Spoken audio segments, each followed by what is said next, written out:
Bismillahirrahmanirrahim. Yang dimuliakan sahabat saya, saudara pengurusi majlis, yang dihormati lagi disegani pengurusi surau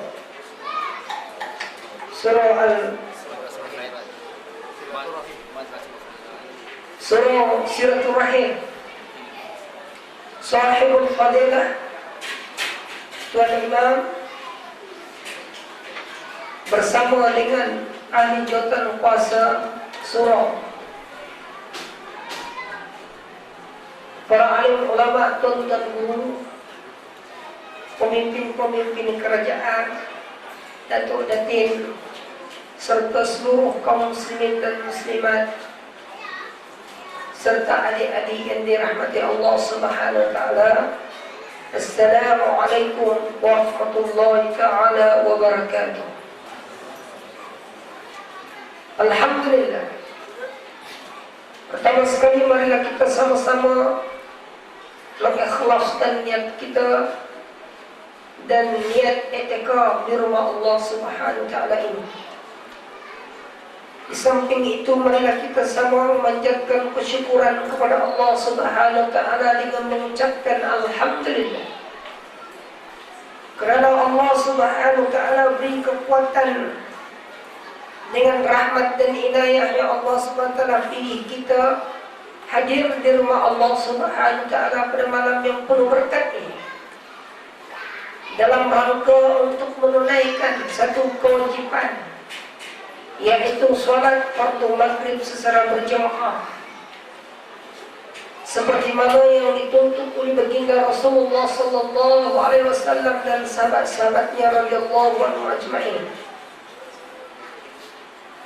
Seterusnya kita berada dalam satu perkongsian ilmu, majlis ilmu yang disebut oleh baginda Rasulullah sallallahu alaihi wasallam dalam satu mafhum hadisnya, dari mana ada segulungan di kalangan umatku yang berkumpul di rumah Allah Subhanahu wa taala dalam rangka untuk yatadarasuna bainahum. Mereka sama-sama belajar dan mempelajari, berkongsi ilmu untuk tadabbur dengan kitab Allah dan sunnah Rasulullah sallallahu alaihi wasallam. Saya datang tadi, saya ingat ada majlis gandul kahwin yang nak dilalui. Rupanya tuan-tuan telah mengadakan satu program yang begitu cantik, yang diatur bersama dengan sabda pimpinan surau dan penduduk setempat untuk mengadakan satu program sempena mengingati kelahiran baginda Rasulullah sallallahu alaihi wasallam. Maka saya ingin mengupaskan satu perkara yang kadang-kadang jarang-jarang dikupas oleh ustaz-ustaz yang asalnya Islam, yaitu tajuk cabaran memilih Islam. Walaupun seluruh negara saya berceramah di atas satu tiket tajuk murtad dan kenapa saya memilih Islam. Kadang-kadang dipanggil, disiasat dan sebagainya. Tapi itu adalah kerja saya sebagai seorang bekas misnuri dan anak kepada seorang ketua gereja. Maka sebelum saya mengupas lebih jauh tajuk yang disampaikan oleh sahabat saya yang berbahagia, saudara pengurusi majlis, izinkan saya untuk bertaaruf dengan ibu bapa seluruh kaum muslimin muslimat yang hadir pada malam ini. Sudah jam 8.15 malam, saudara pengurusi, belum sampai kepada ta'aruf lagi. InsyaAllah kebiasaannya saya akan ceramah paling lama pun 1 jam. Kadang-kadang ada orang minta masuk sesi soal jawab, masuk seminar perbandingan agama dan sebagainya sampai jam 12 malam. Pada malam ini insyaAllah, karena saya datang daripada jauh, tiket kapal terbang kurang RM700 pergi balik, tak berbaloi kalau saya berhenti jam 9 insyaAllah, kita berhenti jam 12 malam insyaAllah. Ditunggu semua insyaAllah. Kalau sebentar tunggu tak pernah saya balik, saya letih sikit, dia pun tak berapa sihat. Tuan-tuan izinkan saya untuk bertakruf sebagai renungan kita bersama. Saya saudara kamu di dalam Islam. Nama saya ialah Muhammad Farhan bin Abdullah. Kadang-kadang di ujung nama tu orang bubuh perkataan Al-Hafiz. Penghargaan bagi mereka yang sempat menghafaz Al-Quran 30 susun. Kadang-kadang rasa malu, timbul sifat ria dan takabur. Tapi inilah anugerah yang diberi oleh Allah Subhanahu wa taala kepada mereka yang hamilatul Quran. Saya begitu kagum dengan bacaan Sahibul Fadilah Tuan Imam kita tadi. Saya ingat saya berada di Makkahul Mukarramah, sembahyang di belakang Hijr Ismail. Kerana bacaan beliau sedikit, Imam Sudais, Abdul Rahman Al-Sudais. Alhamdulillah, tuan-tuan mempunyai imam suara yang begitu sedap. Bukan tak puji depan-depan tadi. Tapi itulah, saya ingat saya pernah suatu ketika saya pergi mengerjakan umrah. Niat saya untuk berada di belakang Imam Sudais. Sempat berpelukan dengan beliau karena saya pun minat dengan suara. Namun yang diberikan oleh ayah saya sejak lahir, nama dia ialah writing, R-A-I-T-I-N-G.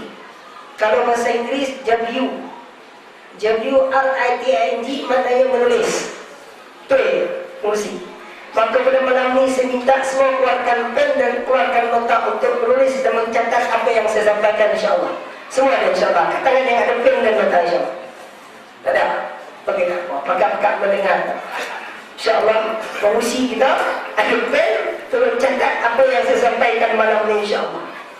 Kepada rakaman video yang ada, tolong buat CD dan jual dan impakkan kepada surau ini buat 2 tingkat, insyaAllah. InsyaAllah. Kemudian nama yang diberikan ketika saya berada dalam Kristian, setelah menghabiskan pengajian dalam misioneri, nama yang diberikan oleh ayah saya dan oleh padri-padri yang ada ialah Pastor Yohanes. Saya dilahirkan dalam agama Jahiliyah yang saya anuti di zaman silam, agama Kristian. Saya daripada mazhab SIB, ini salah satu daripada mazhab yang ada dalam Kristian daripada mazhab Roman Katolik. Saya dilahirkan dalam suasana agama yang dianuti oleh ayah saya yang begitu fanatik tentang agama. Dan saya dididik dengan didikan awal daripada ayah saya sendiri. Di samping itu saya bersekolah kerajaan, pagi sekolah kerajaan, petang sekolah Kristian pergi ke gereja. Seterusnya saya bersekolah Kristian selama 8 tahun. Dan saya sempat untuk mempelajari dalam satu ilmu khas, ilmu perdebatan. Disebut dalam bahasa Arab ialah jidal. Ilmu perdebatan maknanya kita berada di hadapan padri dan padri bertanya kepada kita, kita menjawab soalan itu dan kita bertanya kepada padri dan padri menjawab, untuk persediaan bagaimana nak menjadi seorang misioneri berdepan dengan pendakwah di kalangan orang Islam, dan juga persiapan untuk masuk ke kampung-kampung, ke daerah-daerah, ke negeri-negeri dalam rangka gerakan tansir Kristianisasi di Malaysia, yang mana keputusan daripada Vatikan City di Rome di Itali menjadikan Malaysia ini sebagai pintu yang keempat dalam gerakan Kristianisasi di Asia, ya khasnya di negara kita Malaysia. Maka saya juga berkesempatan untuk mengikuti pengajian asas-asas ilmu teologi dan asas-asas bahasa Hebrew, bahasa Ibrani di Bandung di Indonesia. Selama beberapa bulan di sana, karena saya adalah di antara ketua dalam misi gerakan penginjilan daripada Persatuan Gerakan Penginjilan Pemuda-Pemudi Kristian daripada Sidang Injil Berniu yang berpusat di Lawas. Maka kami dididik dan dilatih untuk menjadi pendakwah Kristian. Jangan sebut mubalik ataupun pendakwah, tak betul lah saudara musik. pendakwah ataupun mubalik ini khas bagi orang Islam karena kita membawa manusia kepada Allah Subhanahu wa taala. Kemudian di antara pengkajian saya yang selalu saya sebut ialah mengkaji perbandingan Al-Quran dan Bible yang ada di tangan saya yang sempat saya bawa. Dalam tangan saya ada 5 buah Bible dalam berbagai bahasa. Al-Quran di tangan saya dan Bible yang ada di sebelah kiri saya. Bible ini adalah ditulis di dalam bahasa Inggris dan dia ini adalah Bible the New Testament ataupun perjanjian baru dalam rangka untuk mencari hujah-hujah bagaimana berdebat dengan pendakwah-pendakwah di kalangan orang Islam dalam misi untuk memurtadkan orang Islam khasnya di kalangan mereka-mereka yang menganut agama Islam, tak kira apa bangsa dan keturunan. Kami dilatih untuk bagaimana teknik-teknik untuk memurtadkan orang Islam dalam misi gerakan Kristianisasi di Malaysia. Di samping mengkaji tentang kandungan Al-Quran, sama ada tuan-tuan percaya ataupun tidak bahawa Al-Quran yang ada di hadapan tuan-tuan pada malam ini sudah berada di tangan padri-padri Kristen, pastor-pastor Kristen, sister-sister Islam, sister-sister dalam agama Kristen, dan juga daripada pendaya-pendaya agama lain. Kerana di antara kemujaraban bagaimana dalam misi kami untuk memurtadkan orang Islam, di antaranya mengambil hujah-hujah daripada ayat-ayat mutasyabihat yang ada di dalam Al-Quran. Kerana kami yakin dan percaya bahawa ramai di kalangan orang Islam, segelintir di kalangan orang Islam yang menganut agama itu secara keturunan, tidak mengkaji kandungan di dalam Al-Quran, segelintir menjadi penganut biasa sahaja dalam perkiraan kami dan sangkaan kami ini tidak meleset. Bila kami rangkum mereka-mereka yang beragama Islam, segelintir di kalangan mereka itu ada yang nama sahaja Islam, segelintir yang kami jumpa tidak tahu langsung membaca Al-Quran kepada. Sama ada tuan-tuan percaya ataupun tidak, buat kajian. Maka saya sebelum saya menerima Islam pun saya boleh membaca Al-Quran. Saya tengok kandungan-kandungan yang ada di dalam Al-Quran kerana sering kami berdebat. Di samping pengkajian tentang ilmu ketuhanan yang disebut sebagai ilmu teologi, mengkaji perbandingan agama-agama samawi khasnya daripada agama yang dianuti oleh Tuhan ini kita Nabi Adam AS sampai kepada Nabi Muhammad SAW, dan kami fokuskan kepada 4 agama yang terbesar di Malaysia, yaitu Islam, Kristian, Buddha dan Hindu. Kita ketepikan agama yang lain karena ini adalah agama yang minoriti, baik berbentuk kepercayaan anisme ataupun kepercayaan kepada berbentuk perasaan jelmaan dan sebagainya, itu kita ketepikan. Tujuan kami mengkaji perbandingan agama ini ialah pertama sekali kami mencari mana dia agama yang benar yang dikatakan oleh Tuhan. Kami mengkaji perbandingan agama ini bukanlah dengan tujuan untuk merendah-rendahkan agama lain selain daripada agama yang kami anuti. Bukan niat untuk merendah-rendahkan pegangan agama lain, apalagi nak merendah-rendahkan penganut yang menganut agama itu. Bukan niat itu. Semata-mata niat yang pertama sekali di kalangan kami sendiri, termasuk diri saya, ialah mencari asbabul hidayah di sisi Tuhan.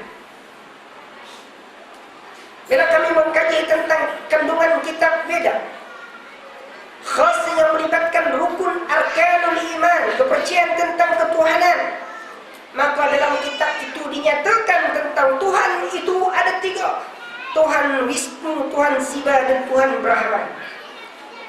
Dalam kitab itu siapa yang menulis kitab itu dan zaman bila, macam mana dari segi fakta sejarah dia, bagaimanakah rukun-rukun iman yang ada di dalam dia, dari manakah sumber perkataan agama Buddha itu sendiri, ini adalah pengkajian kami. Begitu juga agama Hindu. Dari mana perkataan Hindu itu sendiri, daripada mana asal dia, siapa yang menjadi pengasas dia, apa kitab yang ada, kitab Tripitaka dalam ajaran karma. Kami kaji juga, di situ juga kami temui keyakinan kepada Tuhan dalam bentuk berbeda, dalam bentuk kepercayaan menisbahkan Tuhan itu kepada benda. Maka kami ketepikan pengajian ini.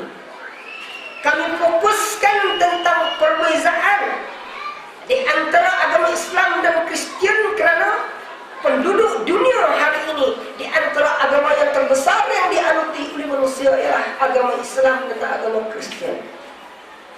Maka dalam bab pengkajian perbandingan agama-agama samawi ini, karena kami yakin bahawa asal Bible ataupun Injil di zaman Isa bin Maryam yang disebut di dalam Al-Quran, disebut di dalam Injil Yesus Kristus. Kami yakin dan percaya bahwa umat Islam wajib mempercayai Injil, karena dia adalah asalnya daripada Tuhan yang diwahyukan kepada Isa bin Maryam. Karena barang siapa yang tidak mengimani tentang keempat-empat kitab, maka dia menjadi kufur. Pasal apa? Dia adalah datangnya daripada Allah Subhanahu wa ta'ala. Dan kami yakin bahawa seluruh umat Islam percaya dan meyakini, disebut dalam hadis dan kongkong para alim ulama, bahawa yang datang untuk menyelamatkan seluruh umat manusia, dekatnya ambang hari kiamat, menyelamatkan seluruh umat manusia bila datangnya Dajjal, bila datangnya Ya'juj dan Ma'juj, yang datang untuk menyelamatkan seluruh umat manusia ialah yang bernama Isa bin Maryam ataupun Yesus Kristus yang ada dalam Injil, bukan ya Muhammad. Betul ataupun tidak, saudara kursi? Atas dasar kepercayaan inilah kami berani untuk berdepan dengan berbagai lapisan masyarakat, termasuk di kampung-kampung, di pendalaman-pendalaman, termasuk di daerah-daerah, termasuk di negeri-negeri. Kami dihantar dalam rangka misi gerakan Kristianisasi untuk menyampaikan ajaran Yesus. Karena Yesus Kristus adalah juru selamat kepada seluruh umat manusia. Dan atas keyakinan inilah kami berani untuk berdepan dan berdebat di kalangan pendakwah-pendakwah di kalangan orang Islam. Tuan-tuan ingat bagaimana Sahibus Sama, mufti kerajaan negeri Perak, berdebat dengan seorang padri di Bukit Bendera. Siapa yang ingat? Angkat. Ustaz beri duit sebanyak 10 ringgit kepada yang ingat. Angkat tangan siapa yang ingat dialog itu. Kalau saya tak ada duit, saya pasti ke pengusi tolong bayarkan 10 ringgit kalau ada. Dalam dialog, seorang padri ini berani berdebat dengan seorang mufti. Mufti negeri Perak, bukan mufti kerajaan negeri Perak. Dia ada beza, tuan-tuan. Mufti kerajaan negeri Perak dengan mufti negeri Perak ada beza dah. Tuan-tuan yang tak tahu nak membezakan mufti kerajaan negeri Perak dengan mufti kerajaan, tolong tanya kepada Sahibul Fadilah dan imam kita yang imamkan tadi, insyaAllah. Kerana dalam negara kita ini hanya ada 2 saja mufti yang lantang bersuara menyatakan yang hak dan yang batil. 2 saja mufti di Malaysia ini yang tak boleh dipecat sekiranya dia mengeluarkan kenyataan-kenyataan yang berbentuk kontroversi. Mufti negeri Perak yang bernama Sahibus Sama, Datuk Hamzani, dan seorang lagi mufti yang bukan digelar sebagai mufti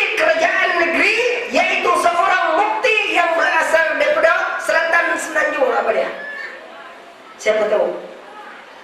Satu lagi bukti.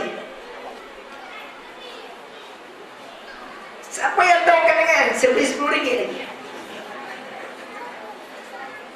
Tak ada. Tak apalah saya beritahu. Siapa di kalangan tuan-tuan yang berasal daripada asal negeri? Katakan. Negeri 9. Mufti Negeri 9 Sahibus Sama'ah Datuk Muqtada. Maka atas dasar itulah padri ini berdebat. Di antara persoalan-persoalan dalam perdebatan itu, banyak soalan yang dikemukakan. Di antara soalan yang akhir sekali sebagai penutup, kata dia, saya nak bertanya kepada Tuan Padri dan seluruh audien yang ada. Saya yakin dan saya percaya bahawa orang Islam yang hadir pada malam ini, dia kata, yang diutuskan oleh Tuhan Bapa di syurga untuk menyelamatkan seluruh umat manusia termasuk umat Muhammad, dia kata, ialah Tuhan kami yang bernama Isa bin Maryam. Dalam Al-Quran disebut dalam kitab kami Yesus Kristus. Betul ataupun tidak, wahai Datuk Mufti? Maka Mufti ini tiba-tiba dia diam sebentar. Mujurlah ada di hadapan ini ustaz-ustaz di kalangan para ulama. Dia suruh Datuk Sahibus Sama'ah ini selawat Datuk. Maka Datuk Mufti ini pun selawat sebanyak 3 kali dalam hati dia. Dia tak jawab persoalan itu, sebaliknya melontarkan persoalan balik. Ini tribulasi dakwah ini, cabangan dalam Islam. Manakala seorang mufti tak boleh menjawab benda ini, dia menjadi keaiban bagi orang Islam. Mufti jawab balik, dia tanya, wahai Tuan Padri, sebelum saya menjawab persoalan ini, saya nak tanya kepada Tuan Padri, dari mana datang dapat sumber hujah ini? Maka Tuan Padri ini pun menjawab, saya dapat daripada hadis-hadis Muhammad dan juga Al-Quran. Kerana Al-Quran dan hadis itu sudah berada di tangan kami terlalu lama. Maka Datuk Mufti ini senyum dan dia tepuk bahu Padri ini. Sepatutnya kamu ini menerima Islam. Kerana apa? Kamu mengambil hujah daripada Al-Quran dan hadis. Tutup. Habis cerita. Ini ilmu debat, ilmu mantik, ilmu logika. Oleh sebab itu tuan-tuan, ini kerja-kerja kami dulu.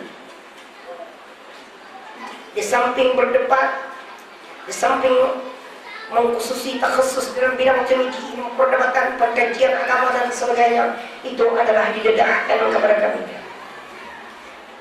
Dalam beberapa siri perdebatan, saya ingat-ingat, saya minta maaf Tuan Pengurusi Majlis, kalau ustaz yang bertemu dengan pendaya-pendaya di kalangan Kristen itu setakat Rabi Isnawi pengurusi.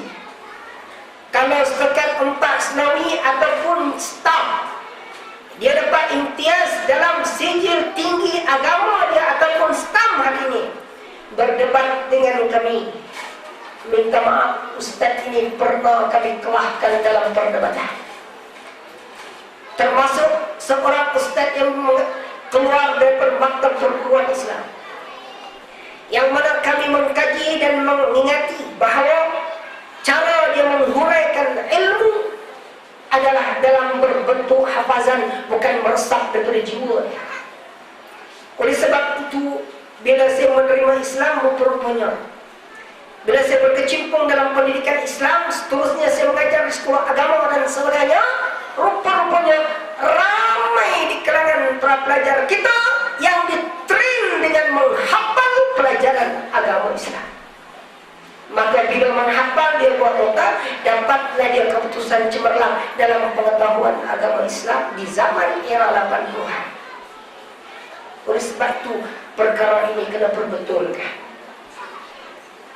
Kemudian, saya ingat-ingat saya dalam angkatan saya dalam misioneri Kristen, kami dikalahkan. Saya sendiri dikalahkan oleh seorang ustaz. Kebetulan ustaz ni dia belajar di Azhar dan ambil fakulti Usuluddin. Dan dia mempelajari tentang satu pelajaran di kuliah tahun 2, tahun 3 Pak Putih Usuluddin dalam satu kitab yang besar dalam bahasa Arab yang bertajuk Muqarrarah bil Adiyah. Bila sesampai di Azhar, rupanya kitab itu adalah di antara kitab yang wajib kena rujuk bagi mereka yang mengambil Usuluddin, perbandingan agama. Maka ustaz ini belajar di sejarah Islami dan perpekatan Islami datang daripada mana Kristen datang orang Hindu dan dia huraikan dari segi fakta sejarah dan saya beritahu kepada beliau bahawa dalam perdebatan ini tolong huraikan sekiranya agama yang datang daripada Tuhan ini selain daripada agama Islam, tolong huraikan dari segi fakta, hujah ilmiah, dari segi fakta sejarah, kemukakan hujah-hujah yang bernas. Kalau agama yang kami anuti ini tak benar, tunjukkan mana dia kesilapan-kesilapan dalam agama kami. Kalau kamu nyatakan bahawa Injil yang ada di tangan kami ini Injil yang telah diubah, tunjukkan kepada kami mana dia Injil yang asal. Kalau kamu menyatakan bahawa kami ini menyembah kepada patung Yesus, tunjukkan kepada kami mana dia umat Islam yang berduyun-duyun mengerjakan haji, tunduk sujud di hadapan batu Ka'bah itu sendiri. Di antara hujah-hujah. Kalau kamu kata Tuhan kami itu dia ada tangan berbentuk patung, berbentuk manusia pada Yesus Kristus, tunjukkan kepada kami mana dia kebenaran di dalam Al-Quran Karim. Allah Subhanahu wa taala menyebut wallahu ma'akum ayyama kuntum wallahu basirun bima ta'malun. Allah berada di mana-mana, tidak bertempat. Tunjukkan kepada kami kebenaran dalam Al-Quran. Ar-Rahmanu 'alal 'arsy istawa. Tuhan itu bersemayam di atas arsy, atas kursinya. Tunjukkan kepada kami kebenaran Al-Quran dalam ayat yadullah fawqa aydihim. Tangan-tangan mereka ada, tangan Allah SWT itu ada di atas tangan-tangan mereka. Ini adalah perkara-perkara yang kami lontarkan dalam cabaran-cabaran untuk mencari asbabul hidayah. Maka dalam perdebatan itu Ustaz huraikan sampai Z, yang mana persoalan-persoalan sepanjang diri saya dengan angkatan yang lain mempelajari agama, perbandingan agama, khasnya ilmu ketuhanan. Di antara perkara-perkara menjadi kemuskilan kepada kami ialah satu masalah ketuhanan, yaitu Trinity. Disebut dalam bahasa Indonesia Trinitas. Trinity, Trinitas, Tuhan satu dalam tiga, tiga dalam satu. Tuhan Bapa, Tuhan Anak dan Roh Kudus, termasuk serta Maria. Persoalan yang pertama dalam dada-dada kami ialah bagaimana Tuhan itu berbentuk satu dalam tiga, tiga dalam satu. Bila kami tanya kepada Padri, saya tanya kepada ayah saya dan Padri tak boleh menjawab persoalan. Kemudian soalan yang kedua, perkara yang kedua yang menjadi kemuskilan bagi kami di kalangan Islam, baik daripada mereka bermazhab Protestan, Anglikan ataupun Ortodok, ataupun daripada mazhab-mazhab yang lain, tentang masalah dosa warisan yang diwarisi daripada Nabi Adam AS sampai kepada Nabi yang terakhir bernama Muhammad. Disebut dalam hadis yang kami kaji, hadis-hadis Muhammad, yaitu Nabi kita Muhammad SAW, Rasulullah SAW bersabda, kullu bani Adam khata'un. Setiap cucu cicit Nabi Adam AS itu dalam keadaan mereka berdosa. Wa khairul khata'un tawwabun, dan sebaik-baik mereka yang berdosa itu sentiasa ia bertobat.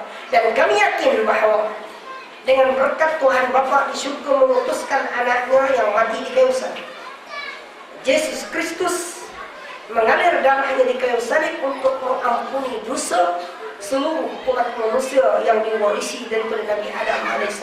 Kami yakin tentang kedua perkara ini. Maka perkara ini juga menjadi persoalan dalam dada-dada kami di sini.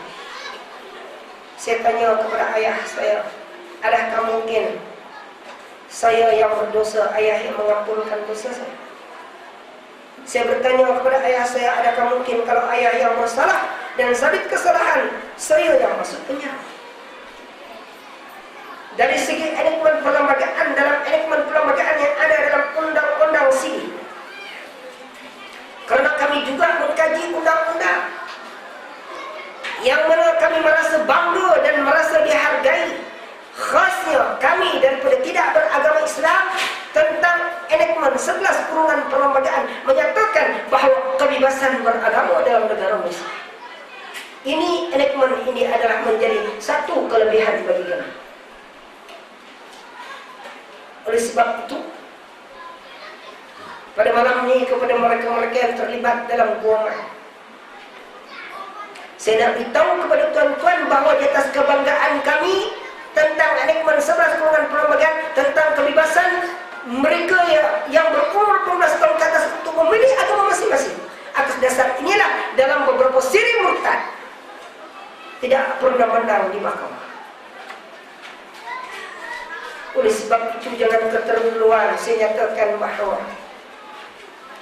enakmen 11 kurungan 1 perlembagaan ini tak perlu digezek, tak perlu dibuang, cuma diperbetulkan sikit. Sama ada tuan-tuan setuju dengan kenyataan saya ataupun tidak, itu Allah. Dia kena tambah enakmen 1 perlembagaan ini kebebasan beragama bagi mereka yang 18 tahun ke atas, melainkan kecuali bagi umat Islam. Maka tidak ada kebebasan bagi orang Islam. Setuju ataupun tidak, tuan-tuan? Suara tak berapa kuat. Setuju ataupun tidak, tuan-tuan? Alhamdulillah. Ini yang diperjuangkan oleh ustaz-ustaz yang berada di mahkamah syariah. Bila dibicarakan di mahkamah sivil tentang kes-kes murtad ini, di antara peguam yang bertukus lumus dalam kes murtad ialah saudara Dr. Zulkifli Nurdin. Menangani kes-kes murtad termasuk murtad Malaysia Bukhari, Kartini, Hartini dan sebagainya. Seorang sahabat tadi membisikkan kepada saya tentang nak sebut sedikit kes-kes murtad di Malaysia. Boleh sekejap lagi, tuan-tuan? Takut ada orang marah kat saya nanti. Bila saya sebut ni, tuan-tuan kena bela saya. Pasal ada orang marah. Pasal kena sebut untuk disedarkan. Tapi tak apa, tak habis lagi cerita tentang, tak masuk lagi bagaimana saya memilih Islam. Sudah jam 8.45. Nasi biryani pun dah sejuk. Muslimat dah makan, muslimin tak makan lagi, saudara. Tapi tak apa. InsyaAllah kita korban masa sedikit. Pasal saya datang dari jauh, tuan-tuan. Tuan-tuan sambut saya dengan kemah yang begitu cantik dengan nasi biryani. Bukan disambut dengan nasi lemak ataupun bihun kuning. Maka semestinya malam ini saya nak menghidangkan yang terbaik untuk tuan-tuan, kongsi bersama. Oleh sebab itu adalah antara persoalan yang kedua yang ada dalam diri kami. Persoalan yang ketiga tentang Bible yang ada di tangan-tangan kami, bahawa Injil yang asal kami dipahamkan amanat daripada ketua gereja dibentikan Siti yang baru wafat. Sebut wafat, meninggal. Wafat untuk Rasulullah, seorang padri yang menjadi kebanggaan bagi penganut agama Katolik dalam agama Kristian, yaitu John Paul, yang telah meninggal dunia. Orang Cina kata mampus. Tapi dalam keadaan dia menjadi padri kepada penganut agama Kristian seluruh dunia. Dalam siaran BBC, CNN, dalam siaran 48 siaran dunia, hanya menyiarkan beberapa menit dalam kematian seorang padi besar di Bentikan City, tidak terkecuali TV1, TV2, TV3 dan N7 menyiarkan lebih kurang 5 menit dan disiarkan dalam surat kabar dalam negara kita tentang kematian seorang padi besar. Alhamdulillah, di atas kejayaan TV-TV ini untuk menyiarkan kematian itu. Bersyukur kita kepada Allah Subhanahu wa taala. Dia siarkan sekiranya penyiaran itu tidak ada kesan dan efek kepada pengaruh di dalam agama Kristen. Tetapi sekiranya penyiaran itu atas dasar menghormati, apatah lagi untuk meraihkan kematian dia, apatah lagi bersekongkol di dalam jalan-jalan ke arah gerakan kristenisasi yang menjadikan Malaysia ini sebagai pintu yang hebat dalam sasaran misioneri sedunia. Na'udzubillah minazalik, minta jauh daripada 700 kali ganda bilangan malaikat. Sekiranya kesan daripada penyiaran ini ada kesan kepada umat Islam. Kebetulan pula pemimpin negara kita suatu ketika dulu telah menziarahi ketua gereja ini yang diikuti oleh Datuk Bernard Giluk Dompok. Tuan-tuan kenal, saya kenal beliau. Suatu ketika dulu dalam kerajaan yang amat berhormat Datuk Joseph Fairin Kitingan, bagaimana dalam gerakan kristenisasi yang begitu hebat di Sabah dan Sarawak, satu masjid, dua gereja yang berhampiran, satu surau, dua gereja yang berhampiran, nak mengabuli mata umat Islam. Bilal dan Imam telah diberi elon percuma untuk mengerjakan umrah dan haji di zaman itu. Tapi tuan-tuan, saya nak sebut, walaupun ada rakaman kamera video, sungguh pun sekiranya dijadikan CD ini sampai kepada pihak-pihak yang berkenaan, dia adalah setiausaha gereja Asia yang menggantikan tempat dia ada dipahamkan. Pasal saya tak ikut dah perkembangan, iaitu yang amat berhormat Datuk Bernard Giluk Dompok. Oleh sebab itu tuan-tuan, dalam masalah Injil yang berbagai, timbul persoalan mana dia Injil yang asal. Sedangkan di tangan kami juga Al-Quran. Walaupun kami jumpa Al-Quran ini terjemah ke dalam berbagai bahasa, tapi keaslian Al-Quran, teks asalnya di dalam bahasa Arab, tidak pernah diubah oleh tangan-tangan manusia yang biadab kepada Allah Subhanahu wa taala. Walaupun kita jumpa dalam internet ada yang memasukkan kandungan Al-Quran dengan menambah 5 surah.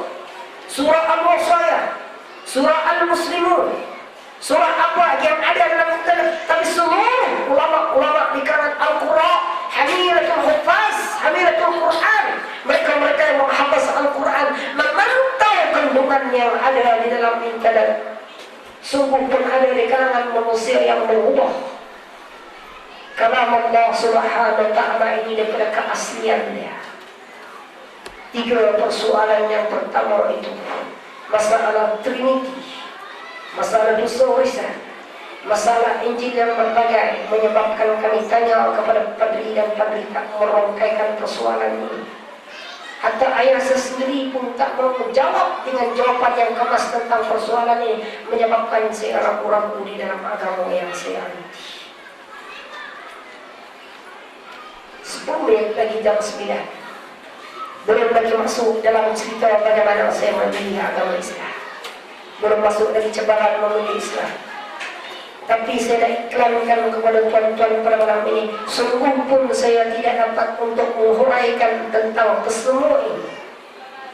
Bagaimana saya menerima Islam, apa cabaran-cabaran menerima Islam, bagaimana dengan kes-kes murtad, bagaimana dengan kes cara gerakan Kristen dan orang Melayu Islam, apa di istilah-istilah agama Kristen, apa yang dikatakan Injil, apa yang dikatakan salib, apa yang dikatakan Holy Water, bagaimana asas dalam perbandingan agama, dan bagaimana kepercayaan dalam hukum-hukum dalam agama Kristen dan agama-agama yang lain, saya huraikan dalam buku kecil yang saya bawa pada malam ini yang bertajuk Kristenisasi di Malaysia, dulu misioneri sekarang pendakwah. Maka saya tak mampu nak jadikan dia buku yang cantik. Pada mulanya saya mengamanahkan kepada sahabat saya untuk menaik pengalaman-pengalaman, bukan disunting daripada kitab-kitab lain, bukan dipindahkan. Itu pemindahan maklumat dalam ilmu.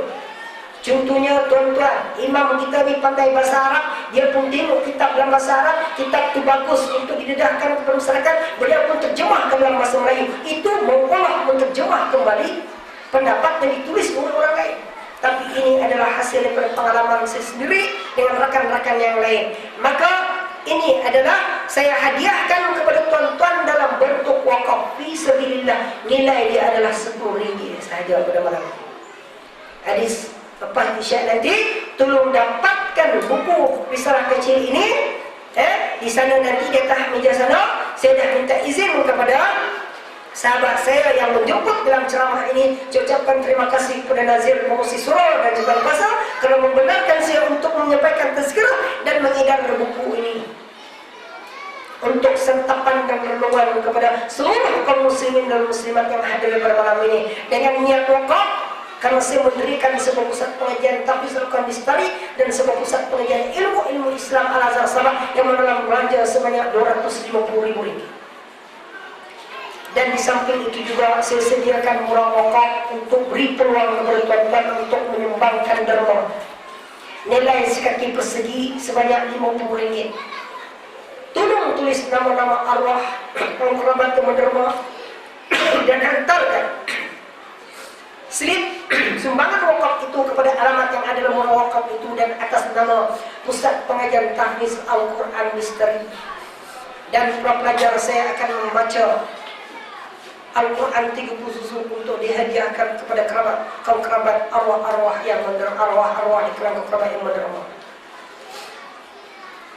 Selepas itu tuan-tuan, bila saya kemukakan 3 persoalan ini kepada ayah dan padri, di kalangan kawan-kawan saya melontarkan persoalan ini, mereka tak mampu nak menjawab. Lantaran itulah saya mendekati pendakwah-pendakwah di kalangan orang Islam. Kami berdebat baik dalam berbentuk umum ataupun secara tertutup kerana atas dasar satu perkataan yang menakutkan dalam negara kita ialah sensitiviti agama. Saya ingat saya zaman kami era 80-an dan tahun 70-an. Golongan mereka yang mendakwah di zaman 70-an tahun 80-an. Tidak keterlaluan saya katakan bahawa era 80-an ramai di kalangan padri orang Melayu yang telah memurtadkan ribuan umat Islam Melayu.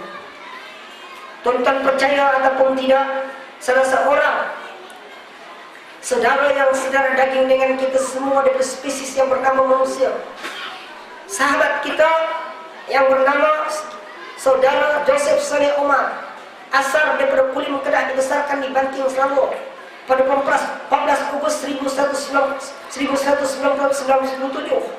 di sekolah Naga Raja Syahriman Road. Dia buat statement setelah dia berkecimpung begitu lama dalam misi Kristian dan menjadi padri kepada orang Melayu Islam. Dia menyatakan dalam statement dia itu bahawa di tangan dia sahaja seramai 3,000 umat Islam Melayu yang berdaya dimurtadkan. Dalam kes murtadnya Aisyah Bukhari. Dan dia beritahu lagi di tangan kawan-kawan dia yang lain, belasan lagi di kalangan padri-padri Melayu berjaya memurtadkan lagi beberapa ribu di kalangan umat Islam. Dalam kenyataan dia di sekolah Menengah Raja Syahriman Road dan dikisahkan kenyataan beliau tersebut. Dan saya beritahu kepada tuan-tuan bahawa semua gereja yang dekat dengan tempat kita duduk ini, kita berada di Kuala Lumpur, kawasan Kuala Lumpur ini, satu gereja yang berada di Seksyen 16 Petaling Jaya, padri dia adalah orang Melayu Islam. Dan gereja itu ada dipahamkan bahawa khas bagi penganut Kristian yang berbangsa Melayu. Wallahu a'lam, cuba tuan-tuan cek. Tapi ramai yang berjumpa dengan saya menyatakan benda ini ada kebenarannya. Lepas itu tuan-tuan, saya mula mengkaji kandungan Al-Quran, perbandingan, perdebat dan sebagainya. Hasilnya, bila saya kembali daripada pengajian, saya mula ragu-ragunya agama saya. Yang dahulunya saya mengganti tempat ayah saya untuk membaca khutbah di luar gereja. Saya tak pergi ke gereja. Saya berdebat dengan beberapa orang ustaz, saya bertanya. Kemudian saya merungkai persoalan-persoalan yang menjadi kesulitan bagi kami. Ustaz turunkan satu persatu. Terjawab persoalan-persoalan itu, maka ketika itu saya sudah mula untuk mencari asbabul hidayah.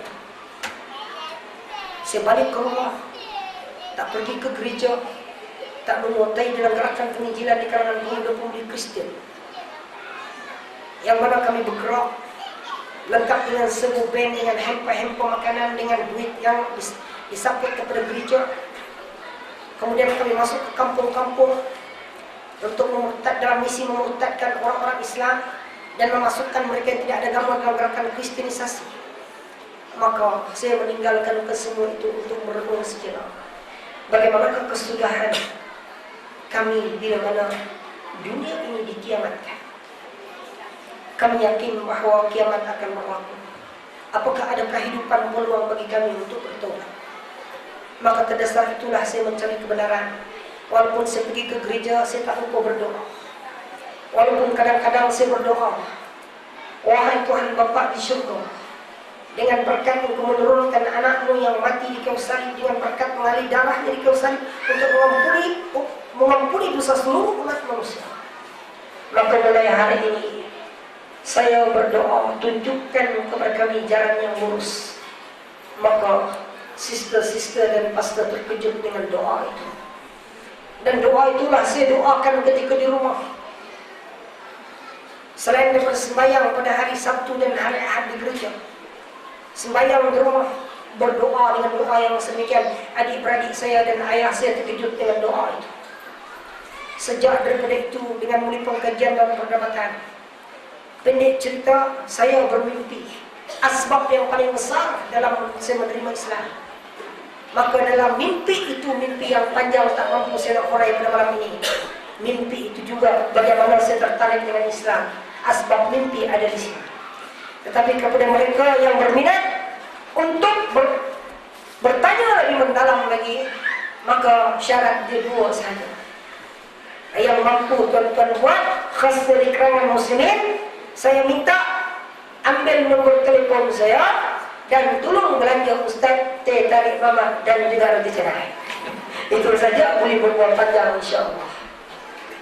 Kebetulan sekarang ini insya-Allah saya meneruskan pengajaran kemerdekaan Master di UK dalam fakulti Al-Quran Sunnah.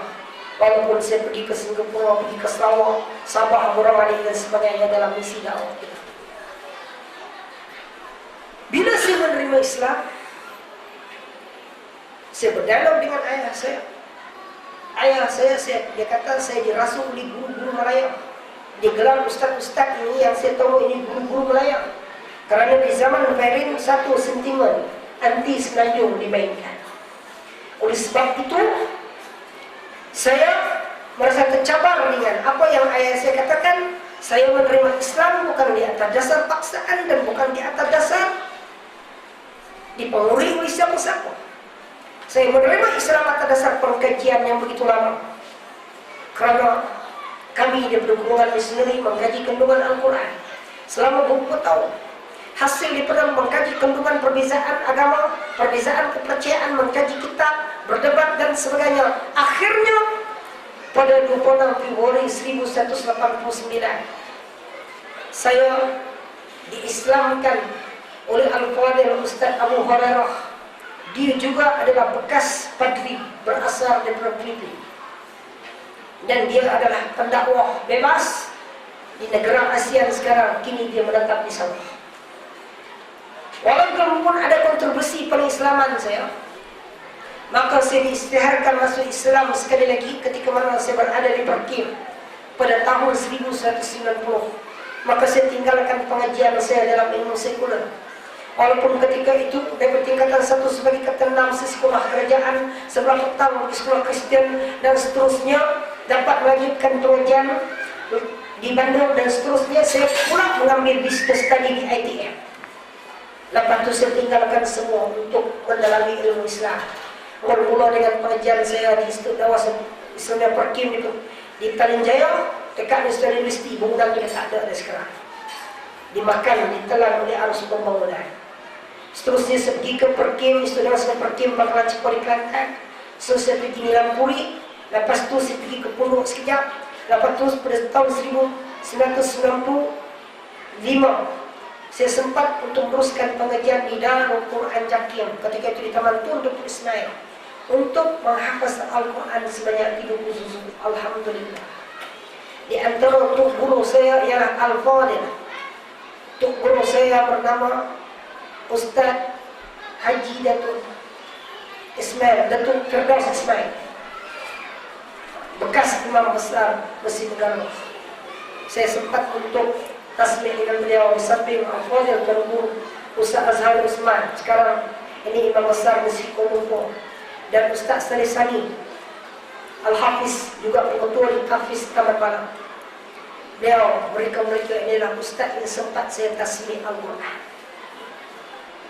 Alhamdulillah. Bila mana saya masuk Islam, saya teringat lagi bila mana saya menerima Islam. Bila saya balik ke kampung ayah, saya tahu saya menerima Islam. Saya dihalau daripada rumah dan kain-kain ditabur di luar, dan saya tak diakui sebagai anaknya. Bukan dengan itu saja, ayah saya mengambil senapang, dia tembak saya. Mak saya pergi pegang senapang tu dan meletup ke atas. Alhamdulillah, nyawa saya tak melayang. Walaupun dengan cabaran yang begitu hebat menerima Islam dengan bergadai nyawa, atas dasar menyadari bahawa Islam adalah agama yang benar, maka saya sempat untuk berkata sesuatu kepada mak dan ayah saya dan adik-adik yang lain. Saya katakan kepada mereka, walaupun adik-adik saya di zaman itu ada lagi yang masih kecil, saya kata di hadapan mak ayah saya peluk mereka, cium tangan mereka, peluk mereka, sujud di depan mereka dengan sujud untuk taat sebagai seorang anak kepada seorang ayah. Saya cium tangan mereka dan peluk mereka dalam keadaan menangis. Mulai hari ini saya melangkah keluar daripada rumah ini dan kemungkinan takkan kembali. Walaupun Islam yang saya anuti ini, agama baru yang saya anuti ini, saya tak jadikan sebagai batu penghalang untuk memutuskan hubungan di antara seorang ayah dengan seorang anak. Saya tak jadikan Islam yang saya anuti ini untuk merenggangkan di antara hubungan anak beranak, adik-beradik dan sebagainya, untuk memutuskan silaturahim. Maka saya sempat berkata sesuatu, saya mendoakan, mulai hari ini saya akan tinggalkan solat hajat. Bukan hari ini, esok, tahun ini, tahun depan, tetapi insya Allah 6 tahun, 7 tahun akan datang. Bukan saja mak dan ayah menerima Islam, tapi seluruh kaum kerabat yang ada menerima Islam. Dan juga daripada beberapa buah gereja yang ayah pegang, saya berdoa kepada Allah SWT, kesemua gereja itu akan tutup. Saya sempat berkata-kata dan saya keluar daripada rumah, putus perbelanjaan, putus hubungan, lebih kurang 6 tahun tak balik. Maka meneruskan pengajian di Bumi Semaju. Walaupun sedemikian, tuan-tuan tolong rapat sikit, sebab kita ada yang berdiri di sana. Tolong rapat sikit, boleh peruang pada mereka dulu. Oleh sebab itu, bila saya katakan sedemikian, saya dakwah ayah saya dengan menulis surat, saya menghantar buku-buku perbandingan agama, saya memberi alamat kepada ustaz-ustaz daripada Semenanjung datang untuk berdebat dengan ayah saya. Kebetulan saudara saya yang seorang pula sepupu kahwin dengan seorang ustaz, maka ustaz itu duduk di kampung, beberapa buah kampung. Alhamdulillah dengan berkat beliau, mereka sempat berdialog dengan orang-orang tempatan, khasnya di kalangan kaum dusun Kadazan. Sehingga ustaz ni sekarang dia boleh berbahasa 4 bahasa penduduk terlama di Sabah. Alhamdulillah. Dia boleh menguasai bahasa suku kaum Kadazan, dusun dan juga bahasa Bajau. Alhamdulillah. Kemudian dengan berkat Al-Quran, sempena khatam Al-Quran 30 juz pada tahun 1997, saya balik ke kampung. Sebelum itu mengutus surat Bungkotong dan menelpon, menghantar surat dan menghantar buku-buku perbandingan. Alhamdulillah, pada tahun 1997, sempena kedatangan bulan Ramadan Al-Mubarak, ayah saya, bukan saja ayah saya menerima Islam dan malah adik-adik dan seluruh kaum kerabat dan terdekat, lebih kurang 30 orang menerima Islam, dan saya yang bertanggung jawab untuk mengislamkan mereka. Alhamdulillah. Lepas itu ayah saya menerima cabaran pula. Bila tahu menerima Islam, yang dahulunya saya menerima Islam, nak ditembak, tak mengaku sebagai anak, putus perbelanjaan, putus hubungan dan sebagainya, Allah SWT uji.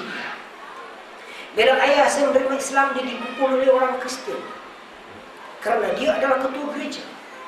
Dia dipukul oleh orang-orang Kristian, kena 12 jeton dan masuk di Queen Elizabeth.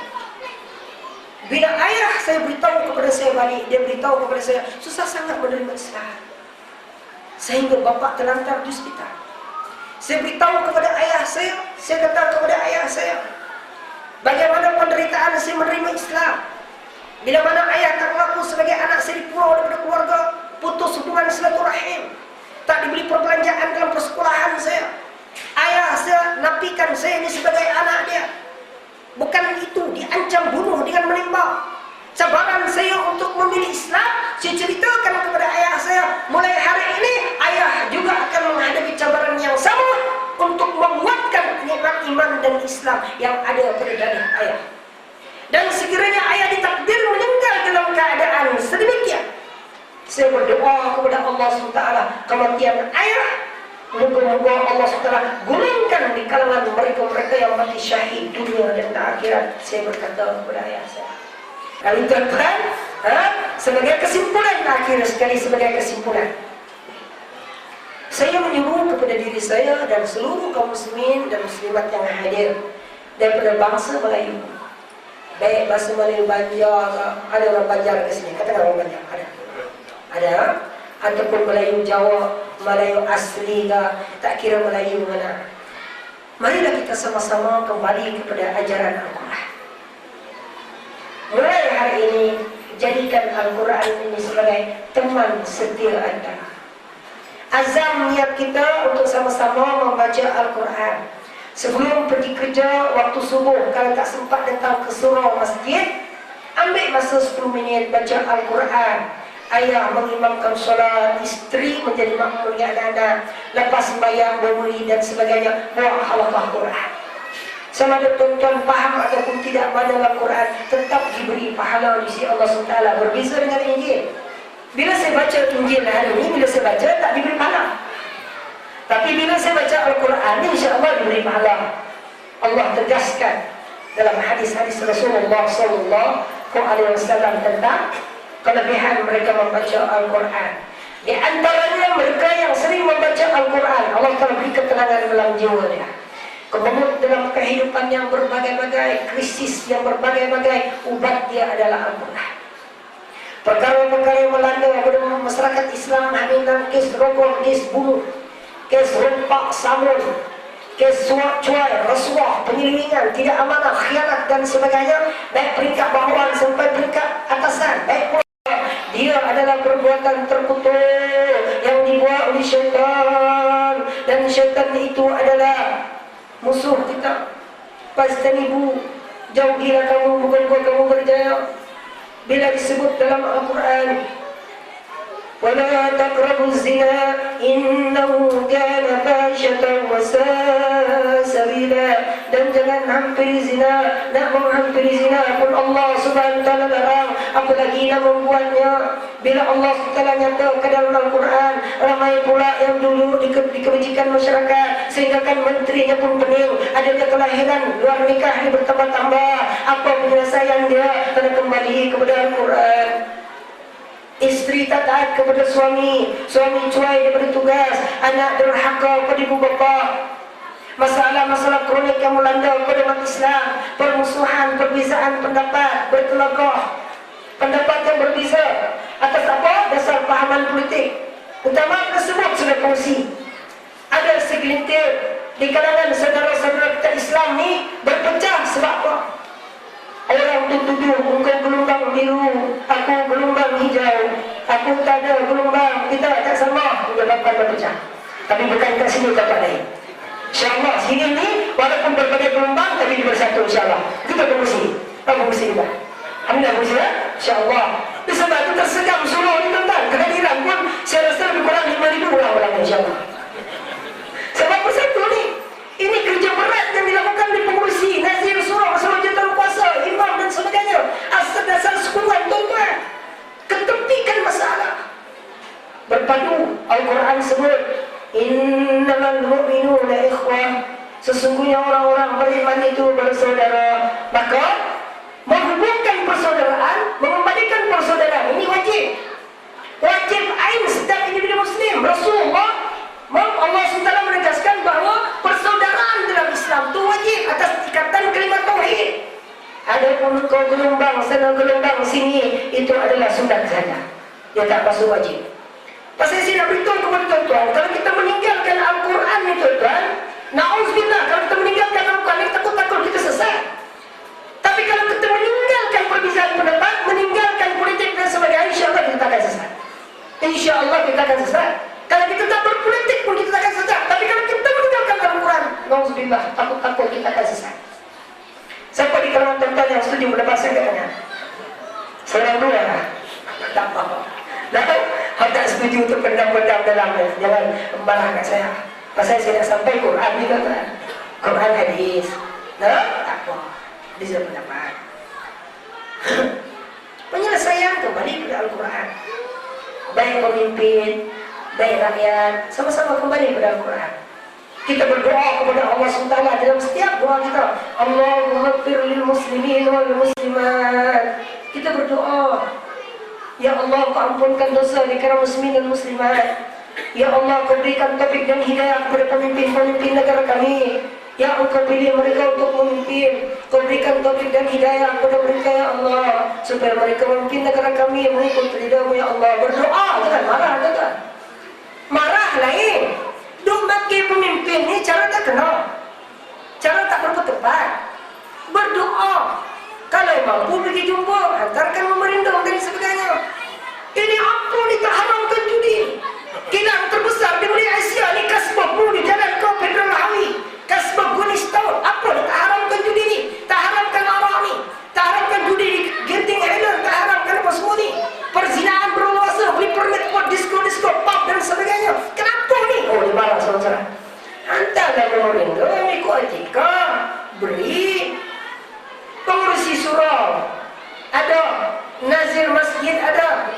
Takkanlah orang yang minta maaf, orang pakai seluar pendek, rambut panjang tu, tiba-tiba diserang kat nazir ataupun pengurusi surau. Apa di surau ni tutup ni? Saya rasa banyak orang ni kan? Cara tak hikmah lah tuan-tuan. Oleh sebab tu kalau ada cara ulama yang ulama pun bersama-sama ulama berdoa kepada Allah SWT.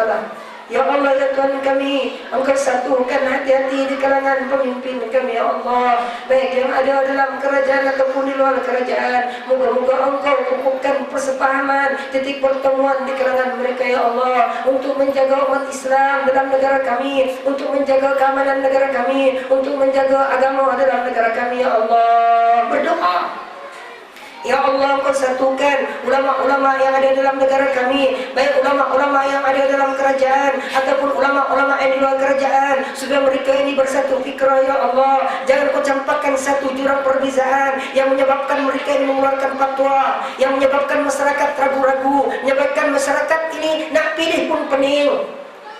Mana ulama yang betul? Ustaz tu mengaji Jordan, Master Jordan, Ustaz tu juga mengaji Madinah. Ustaz tu dia PhD Kahira, Ustaz juga PhD Ummul Qura, Ustaz tu juga PhD di Mesin Melaya, Ustaz tu juga PhD UKM, mengeluarkan fatwa yang berbagai-bagai. Ustaz ni keluarkan, ini Islam hadiri, ini betul. Ada setengah lagi ulama kata Islam hadiri tak betul. Pakak-pakak buat apa betul? Jangan berlalu. Saya sokong Pak Lah, tuan-tuan. Dia keluarkan Islam hadiri itu saya sokong. Pasal Islam hadiri yang ditulis tu, dia adalah hasil tulisan seorang ulama terkenal, Profesor Dr. Syed Ramadan Al-Buti. Tulisan dia tu pada tahun 1981 kalau tak silap saya, diterjemahkan oleh seorang ustaz yang pakar bahasa, Ustaz Ramzi Umar, disunting oleh Yang Terhormat Datuk Dr. Hamid Usman. Betul terjemahan, sebiji teks asal bahasa Arab. Islam hadiri asal kitab tu ialah Manhaj Al-Hadarah Al-Insaniyah bil Quran Al-Karim, tamadun kemanusiaan di dalam Al-Quran, diterjemahkan. Cuma menjadi confuse, Islam hadiri itu saja, Islam ikut tamadun, itu saja yang jadi khilaf. Kemudian yang khilaf yang kedua pelaksanaan.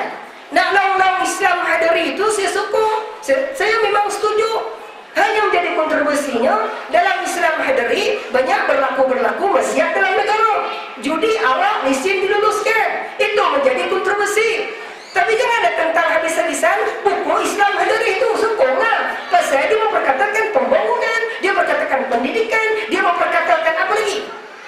Kekuatan ummah. Itu semua baguslah tu. Siapa tak nak menjadikan anak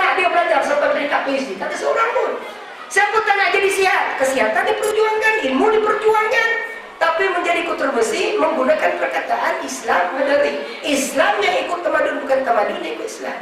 Sama lah kalau kita menyebut Islamic Mall, kan kita sebut non Islamik, ataupun kita kata bank Islam, Islamic Bank. Dari segi penggunaan bahasa, jangan begitu. Saya nak beritahu kepada tuan-tuan, dalam gerakan Kristianisasi, bagi kami dulu daripada mazhab Roman Katolik, Protestan, Anglikan dan sebagainya, demi nak bersatu padu, nak membela agama, nak memperjuangkan agama, kami bersatu untuk museum Islam. Walaupun secara sia. Tuan-tuan pergi ke hotel-hotel dia, Ustaz Farhan dah 9.35, tak berhenti lagi. Seronok pula ni tuan-tuan, panas tadi tuan-tuan. Kamu panas pula. 5 minit lagi tuan-tuan boleh? Tak berbalik, saya datang pun dia jauh tuan-tuan, tempat terbang tunggu 1 jam tuan-tuan. Flight pula tu dia kena pindah pula. Pasal kapal tu dia kata ada problem, kapal ANS dia. Dan naik kita balik tuan-tuan. Pasal tambah murah. Pasal saya tahu malam ni kemungkinan tuan-tuan tak sanggup tiket saya pergi balik. Oleh sebab tu saya pergi naik tambah murah tuan-tuan. Tapi insyaAllah depan ni ramai yang kumpulan, insyaAllah akan sumbang untuk pusat pengajian insyaAllah. Oleh sebab tu jangan gaduh, kembali pada Al-Quran. Yang kedua, jaga Islam, iman Islam dan iman yang ada pada dada-dada kita. Seorang suami jaga Islam di dalam diri dia, jaga seorang isteri, jaga anak-anak kita, kaum kerabat, jaga iman dan Islam ada pada diri kita masing-masing. Yang ketiga, kena tambah ilmu. Ini pengurusi bagi permit kepada saya ni datang malam ni melalui kawan saya, Abang Omar, Abang Mokhtar kita. Telefon, hantar mesej. Kadang-kadang telefon dengan saya 10 minit. Habis kredit dia, alhamdulillah, mujahadah dia tu.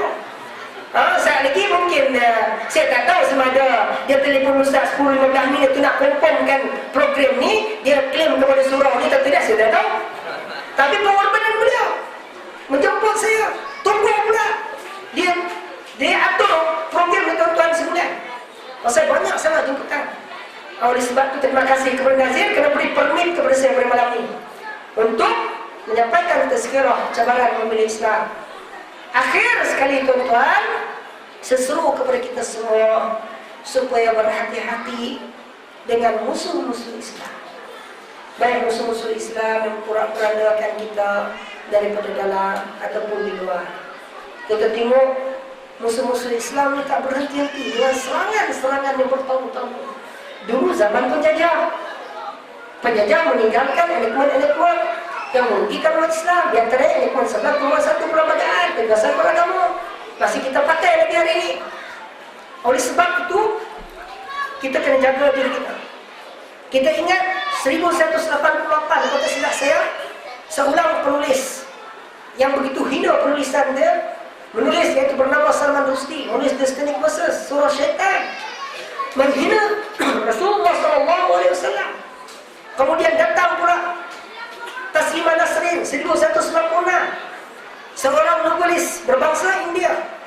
Dia menyatakan bahawa perlunya Al-Quran ditafsirkan semua atas dasar dia nak menyamaratakan lelaki dan perempuan. Dan di antara pengasas The Sisters in Islam, beliau sendiri.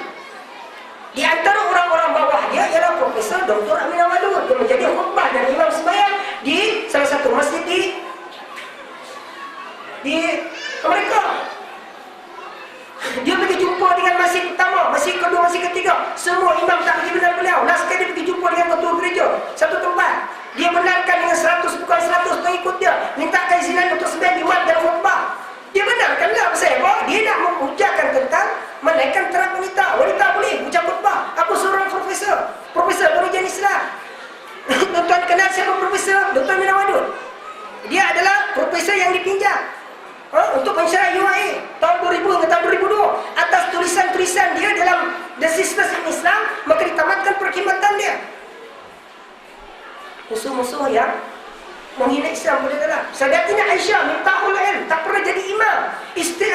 Isteri Rasulullah SAW, kunci bagi segala ilmu, tak pernah jadi imam, apatah lagi nak jadi khatib. Khatib dan berjumat, tak ada. Sayyidatina Aisyah, apa taraf dia? Musuh Islam. Penghinaan sekarang ni, ayat-ayat Al-Quran dijual oleh bukan Islam, dimerata gedung-gedung pernis perniagaan, tuan-tuan pantau. Saya pernah kerja di Jabatan Islam. Saya adalah bekas kaki tangan jauh di luar, saya guru agama. Oleh sebab itu, permis perniagaan orang bukan Islam menjual Muhammad ayat kursi dalam promis perniagaan, tak ada pengetahuan. Cerita tu. Jenama-jenama barangan-barangan kadang-kadang ditulis ayat Al-Quran, kita pun tak tahu. Kemudian kita tengok berbagai-bagai merusakan hati Islam dalam perkara halal haram. Kilang-kilang yang didirikan oleh mereka yang bukan Islam, khususnya kilang-kilang produk makanan, yang membelinya adalah orang Islam. Penduduk Islam hari dalam negara kita 25 juta, 68% adalah orang Melayu Islam yang beragama Islam, menjadi pengguna produk makanan. Saya tahu kawan saya seorang Cina, dia adalah seorang kafir, dia mempunyai gedung perniagaan di Kuala Lumpur ni. Dia ada supermarket besar, dia adalah pengurus besar. Dia beritahu ke saya, bos, toke, you tutup ini kedai yang Emporium beberapa hari. I tutup 3 hari saja kita. Kenapa you tutup selama 3 hari? Kenapa tak tutup 5 hari ataupun seminggu ataupun 2 minggu? Dia kata, oh ya, kalau saya tutup seminggu 2 minggu, mati itu orang Islam bolehlah.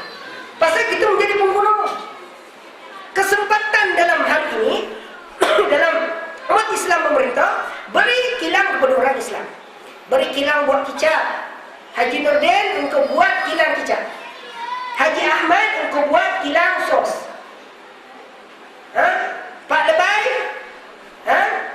engkau buat ni kilang mie. Beri pada orang kita, supaya kita makan produk halal. Tak pantau macam mana tuan-tuan, penduduk Islam ramai. Pemantauan, penguasa bagian haram lebih kurang 6 orang saja. Ambil dah Ustaz Farhan yang nganggur ni. Kan? Kalau kan cukup. Ramai Ustaz-Ustaz melambak ni, tak ada kerja sekarang ni. Oleh sebab itulah pada malam ni, sama-sama kita merenung apa yang saya sampaikan. Yang baik itu datang daripada Allah SWT dan Quran Tuhan Hadirin sendiri. Ada isyarat daripada sahabat saya, dia menunjukkan macam ni. Apa maksudnya? Saya belum faham. Bukan soalan ke? Jadi, ada persoalan tak gagap? Saya minta satu soalan daripada 2 soalan kepada muslimin, 1 soalan kepada muslimat kalau ada.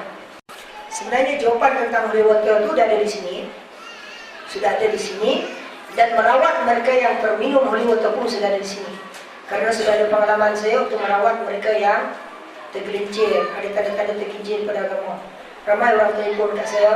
Ada seorang tuari, makcik, dia berasal daripada Selangor ni, anak dia berada di Sisal Pinang. Dia pergi jumpa dengan saya, anak dia mula panas melihat ayat Quran, mula nak buka telekung. Itu adalah mana ada tanda-tanda yang menyebabkan dia risau. Ada juga orang-orang telefon kat saya, ada anak dia dah mula nak meninggalkan sembahyang, dia benci pelajaran agama. Ada yang telefon kat saya, suami dia dia terlibat dengan pahaman pertingkah kebebasan beragama. Ramai yang telefon dengan saya. Jadi saya tak nak mengurai berkenaan dengan anggota. Pasal CD akan keluar, insyaAllah.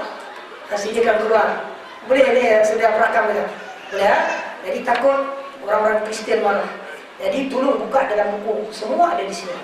Wallahu a'lam bishawab. Yang baik itu datang daripada Allah SWT. Jadi jangan lupa balik nanti tolong beli setiap seorang RM1. Yang tak ada duit, bawa dulu balik. InsyaAllah beri kepada pengisi surau ataupun Saifullah imam kita, dan Abang Mukhtar akan memberi saya insyaAllah. Bawa balik dulu. Kalau tak cukup, insyaAllah saya akan datang, saya akan beri lagi. Aku qala hadza wassalamualaikum dan baik itu datang kepada Allah SWT dan kurang Mahdi sendiri. Memohon di atas keteluturan masa yang ada tuan-tuan di sini. Moga-moga selapunkan bisa saya. Apa yang saya perkatakan itu terkeluar dari syariat Allah SWT, dan tuan-tuan maafkan saya sekiranya saya terkasar masa dan menyalahikan tuan-tuan. Assalamualaikum warahmatullahi wabarakatuh. A'udzu billahi minasyaitonir rajim. Bismillahirrahmanirrahim. اللهم زدنا علما نافعا اللهم وارزقنا فهما برحمتك يا ارحم الراحمين اللهم اجعل هذا اليوم مرحوما وربنا بني وصلى يا kami ni hamba-hamba yang qadir pada tangan Engkau bulan kedua ya Allah. Alhamdulillah segala usaha kami Allah, baik saja kemenangan dari segala kemenangan ya Allah. Ya Allah Tuhan kami, terlalu banyak usaha kami ya Allah. Ampunlah dosa kami, dosa suami kami, isteri kami, anak-anak kami, kawan kami, dan seluruh kaum muslimin muslimat ya Allah. Ya Allah Tuhan kami, Kau berikanlah taufik dan hidayah ya Allah.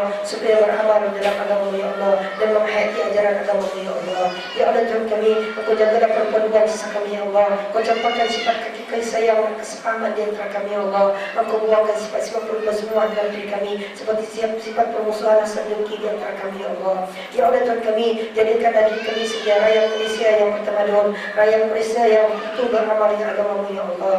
Ya Allah Tuhan kami, melalui pemimpin negara kami ya Allah, bermula daripada yang amat Muhammad Perdana Menteri kita ya Allah. Engkau berikan taufik dan hidayah ke atas beliau dan sop-sop kepimpinan yang ada. Moga-moga mereka merintah negara kami menurut ridha-Mu ya Allah. Ya Allah Tuhan kami, bagi ulama-ulama dalam negara kami dan ulama-ulama dalam kerajaan kedua kerajaan, Kau berikan taufik dan hidayah ke atas mereka. Kau timbulkan bibit sepahaman di kalangan mereka ya Allah, supaya untuk menguntungkan perkembangan dakwah Islam dalam negara kami ya Allah. Ya Allah Tuhan kami, bagi ulama-ulama dan umrah-umrah dalam negara kami ya Allah, di kalangan ulama dan pemimpin negara kami ya Allah, Kau satukan hati-hati mereka ya Allah demi membela agama dan bangsa dalam negara kami ya Allah. Ya Allah Tuhan kami, untuk Kau sampaikan satu perbezaan di kalangan mereka, menyebabkan rugi umat Islam keseluruhan ya Allah. Ya Allah Tuhan kami, jauhlah diri kami sebab bala bencana ya Allah. Baik bala bencana itu Engkau turunkan asbab perbuatan-perbuatan kami ya Allah, ataupun unsur-unsur daripada luar ya Allah. Kau jagalah negara kami, keamanan dalam negara kami ya Allah. Jauhilah negara kami ya Allah daripada perkara-perkara yang merosakkan perpaduan kami, daripada perkara yang mendatangkan bencana di negara kami, baik datang daripada dalam negara ini ya Allah, baik di kalangan mereka yang munafik ataupun mengkhianat ya Allah, apatah lagi mereka musuh-musuh Islam di luar negara kami ya Allah. Allahumma rabbana zalamna anfusana wa illam taghfir lana wa tarhamna kunna minal khasirin. Allahumma rabbana atina fid dunya hasanah wa fil akhirati hasanah wa qina adzabannar. Walhamdulillahi rabbil alamin. Taqabbalallahu minkum.